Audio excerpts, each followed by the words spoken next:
بسم اللہ الرحمن الرحیم۔ پچھلے حصے میں ہم نے پڑھا کیسے ابو سفیان کا لشکر بدر کی طرف روانہ ہوا، جو جنگ احد میں یہ معاملہ طے پایا تھا کہ اگلے سال ہم بدر کے مقام پر دوبارہ ایک جنگ لڑیں گے، اور ادھر سے حضرت صلی اللہ علیہ وسلم اپنے لشکر کو لے کے نکلے اور ادھر سے ابو سفیان آیا، لیکن ابو سفیان کا دل جو ہے نا مسلمانوں کے رعب اور دبدبے سے ڈرا ہوا، سہما ہوا اور گھبرایا ہوا تھا۔ تو وہ جو مشرکین نے مکہ کو ساتھ لے کر آیا تھا 2000 کا لشکر، اس کو یہ کہہ کر واپس لے کر چلا گیا کہ ابھی ہریالی نہیں ہے اور ابھی پانی نہیں ہے، تو اس لیے جنگ لڑنے کا کوئی فائدہ نہیں۔ تو وہ سارے کے سارے وہاں سے واپسی کی طرف بھاگ نکلے۔ رسول اللہ صلی اللہ علیہ وسلم نے وہاں جنگ بدر میں جہاں پہلے جنگ ہوئی تھی وہاں 10 سے 12 روز قیام کیا، اور قیام کرنے کے بعد مدینہ شان و شوکت کے ساتھ واپس آئے۔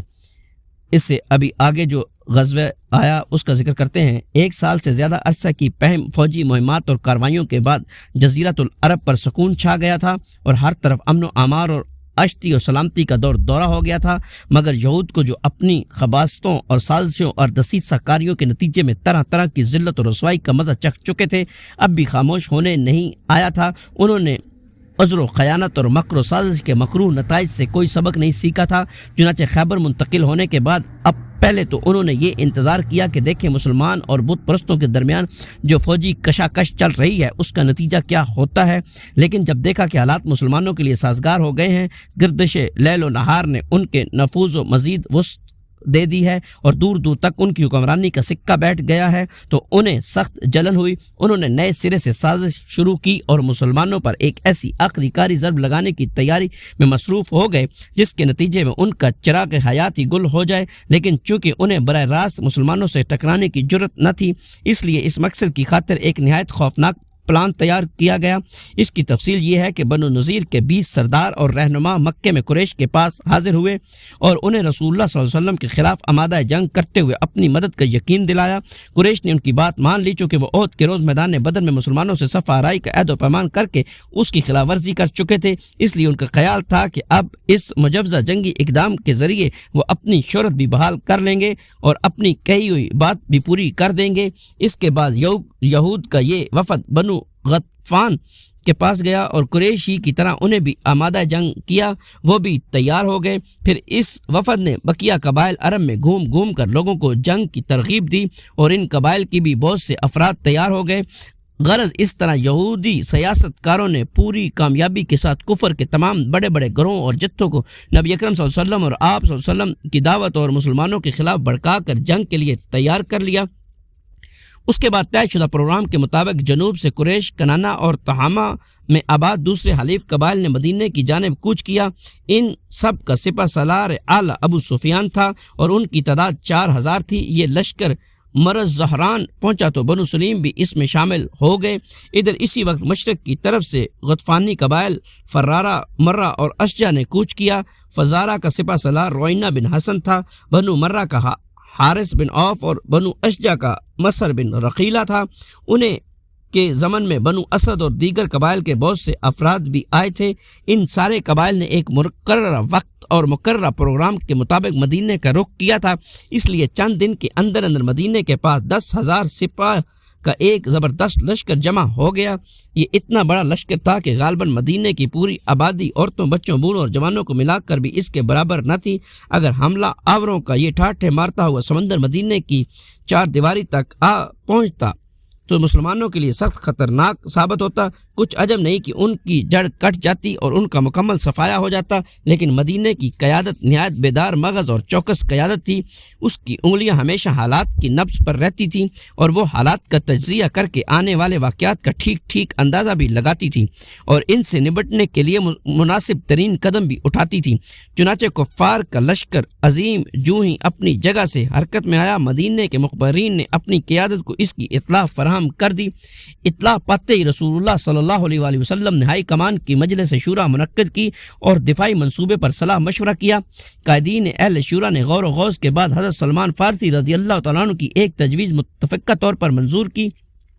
یہ تجویز حضرت سلمان فارسی رضی اللہ تعالیٰ نے ان لفظوں میں پیش کی تھی کہ اے اللہ کے رسول صلی اللہ علیہ وسلم، فارس میں جب ہمارا محاصرہ کیا جاتا تھا تو ہم اپنے گرد خندق کھود لیتے تھے۔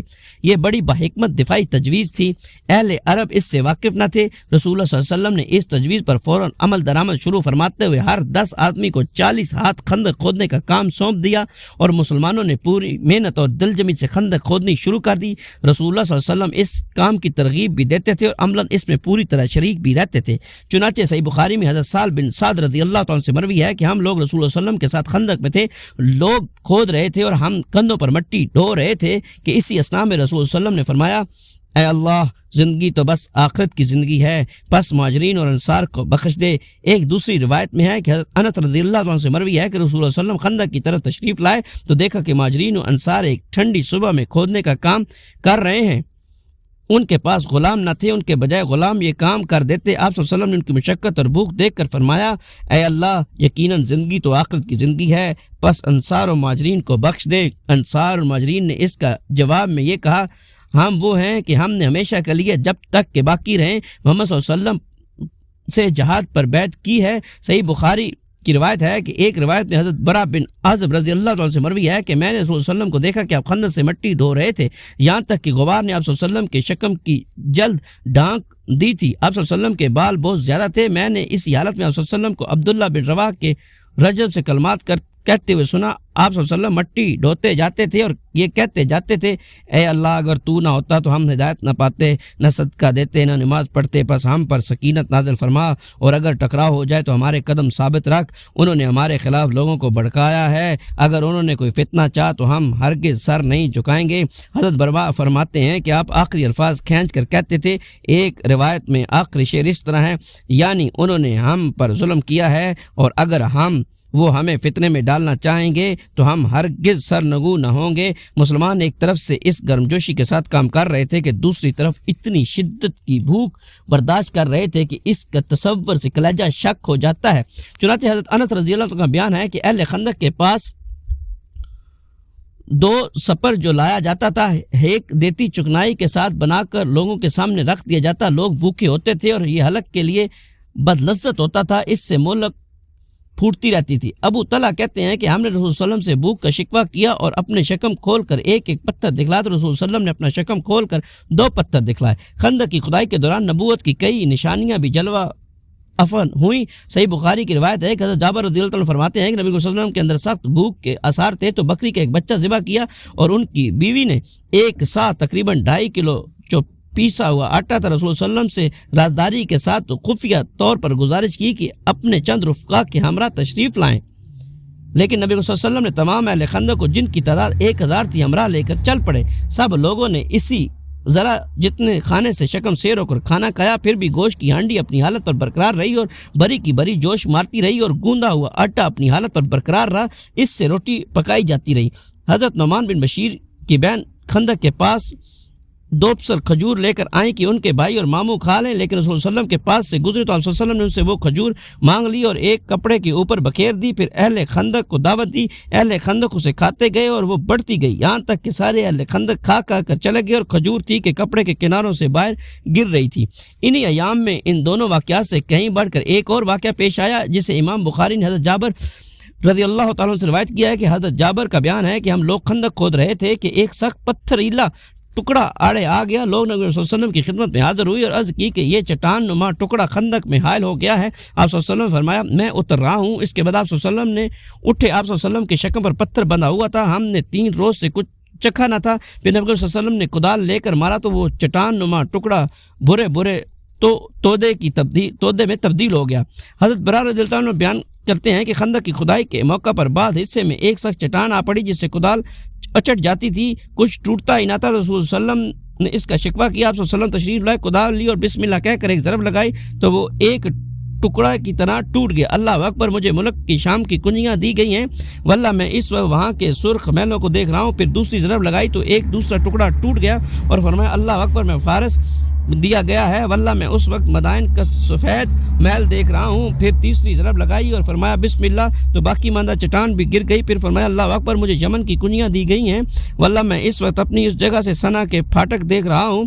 ابن اسحاق ایسی روایت حضرت سلمان فارسی رضی اللہ عنہ کا ذکر کرتے ہیں، چونکہ مدینہ شمال کے علاوہ باقی اطراف سے ہرے لادلے کے چٹانوں، پہاڑوں اور کھجور کے باغات سے گرا ہوا ہے۔ نبی صلی اللہ علیہ وسلم ایک ماہر اور تجربہ کار فوجی کی حیثیت سے یہ جانتے تھے کہ مدینے پر اتنے بڑے لشکر کی پورش صرف شمال ہی کی جہت سے ہو سکتی ہے، اس لیے آپ صلی اللہ علیہ وسلم نے صرف اسی جانب خندق کھدوائی۔ مسلمانوں نے خندق کھودنے کا کام مسلسل جاری رکھا، دن بھر کھدائی کرتے اور شام کو گھر پلٹ آتے، یہاں تک کہ مدینے کی دیواروں تک کفار کے لشکر جرار کے پہنچنے سے پہلے مقررہ پروگرام کے مطابق خندق تیار ہو گئی۔ ادھر قریش اپنا 4000 کا لشکر لے کر مدینہ پہنچے تو روما، جرف اور زغانہ کے درمیان مجمع الاسیال میں خیمہ زن ہوئے، اور دوسری طرف سے غطفان اور ان کے نجدی ہم سفر 6000 کی نفری لے کر آئے تو عود کے مشرقی کنارے زنف نقوی میں خیمہ زن ہوئے۔ اور جب اہل ایمان نے ان جتھوں کو دیکھا تو کہا یہ تو وہی چیز ہے جس کا اللہ اور اس کے رسول نے ہم سے وعدہ کیا تھا، اور اللہ اور اس کے رسول نے سچ ہی فرمایا تھا، اور اس حالت نے ان کے ایمان اور جذبہ کو اطاعت کو اور بڑھا دیا۔ یہ اللہ کا فرمان ہے۔ قرآن پاک میں اللہ تعالیٰ فرماتا ہے، لیکن منافقین اور کمزور نفس لوگوں کی نظر اس لشکر پر پڑی تو ان کے دل دہل گئے، اور جب منافقین اور وہ لوگ جن کے دلوں میں بیماری ہے کہہ رہے تھے کہ اللہ اور اس کے رسول صلی اللہ علیہ وسلم نے ہم سے جو وعدہ کیا تھا وہ محض فریب تھا۔ بہرحال اس لشکر سے مقابلے کے لیے رسول صلی اللہ علیہ وسلم 3000 مسلمانوں کی نفری لے کر تشریف لائے اور کوہ صلح کی طرف پشت کر کے قلعہ بندی کی شکل اختیار کر لی۔ سامنے خندق تھی جو مسلمانوں اور کفار کے درمیان حائل تھی۔ مسلمانوں کا شعار کوڈ لفظ یہ تھا، ہا میم لا ینصرون، ان کی مدد نہ کی جائے۔ مدینے کا انتظام حضرت ابن ام مکتوم کے حوالے کیا گیا تھا، اور عورتوں اور بچوں کو مدینے کے قلعوں اور گڑھیوں میں محفوظ کر دیا گیا تھا۔ جب مشرکین حملے کی نیت سے مدینے کی طرف بڑھے تو کیا دیکھتے ہیں کہ ایک چوڑی سی خندق ان کے اور مدینے کے درمیان حائل ہے۔ مجبوراً انہیں محاصرہ کرنا پڑا، حالانکہ وہ گھروں سے چلتے وقت اس کے لیے تیار ہو کر نہیں آئے تھے، کیونکہ دفاع کا یہ منصوبہ خود ان کے بقول ایک ایسی چال تھی جس سے عرب واقف ہی نہ تھے، لہذا انہوں نے اس معاملے کو سرے سے اپنے حساب میں داخل ہی نہ کیا تھا۔ مشرکین خندق کے پاس پہنچ کر غیظ و غضب سے چکر کاٹنے لگے۔ انہیں ایسے کمزور نقطے کی تلاش تھی جہاں سے وہ اتر سکیں۔ ادھر مسلمان ان کی گردش پر پوری نظر رکھے ہوئے تھے اور ان پر تیر برساتے رہتے تھے تاکہ انہیں خندق کے قریب آنے کی جرت نہ ہو، وہ اس میں نہ کود سکیں اور نہ مٹی ڈال کر عبور کرنے کے لیے راستہ بنا سکیں۔ ادھر قریش کے شاہ سواروں کو گوارا نہ تھا کہ خندق کے پاس محاصرے کے نتائج کے انتظار میں بے فائدہ پڑے رہیں، یہ ان کی عادت اور شان کے خلاف بھی بات تھی۔ چنانچہ ان کی ایک جماعت نے، جن میں عمر بن عبد، اکرمہ بن ابی جہل اور زرار بن خطاب وغیرہ تھے، ایک تنگ مقام سے خندق پار کر لی اور ان کے گھوڑے خندق اور صلح کے درمیان میں چکر کاٹنے لگے۔ ادھر سے حضرت علی رضی اللہ عنہ چند مسلمانوں کے ہمراہ نکلے اور جس مقام سے انہوں نے گھوڑے کدائے تھے اسے قبضے میں لے کر ان کی واپسی کا راستہ بند کر دیا۔ اس پر عمر بن عبد نے مبارزت کے لیے للکارا۔ حضرت علی رضی اللہ عنہ دو ہاتھ کرنے کے لیے مد مقابل پہنچے اور ایک ایسا فکرہ چست کیا کہ وہ تیش میں آ کر گھوڑے سے کود پڑا اور اس کی کوچیں کاٹ کر چیرا مار کر حضرت علی کی دو بدو آ گیا۔ بڑا بہادر اور شاہ زور تھا، دونوں میں زوردار ٹکر ہوئی، ایک نے دوسرے پر بڑھ کر وار کیا۔ بالآخر حضرت علی رضی اللہ عنہ نے اس کا کام تمام کر دیا۔ باقی مشرکین بھاگ کر خندق پار چلے گئے۔ وہ اس قدر مروب تھے کہ اکرمہ نے بھاگتے ہوئے اپنا نیزہ بھی چھوڑ دیا۔ مشرکین نے کسی دن خندق پار کرنے یا اسے پاٹ کر راستہ بنانے کی بڑی زبردست کوشش کی، لیکن مسلمانوں نے بڑی عمدگی سے انہیں دور رکھا اور انہیں اس طرح تیروں سے چھیلا اور ایسی پامردی سے ان کے تیر اندازی کا مقابلہ کیا کہ ان کی ہر کوشش ناکام ہو گئی۔ اسی طرح کے پرزور مقابلوں کے دوران رسول اللہ صلی اللہ علیہ وسلم اور صحابہ کرام کے بعد نمازیں بھی فوت ہو گئی تھیں۔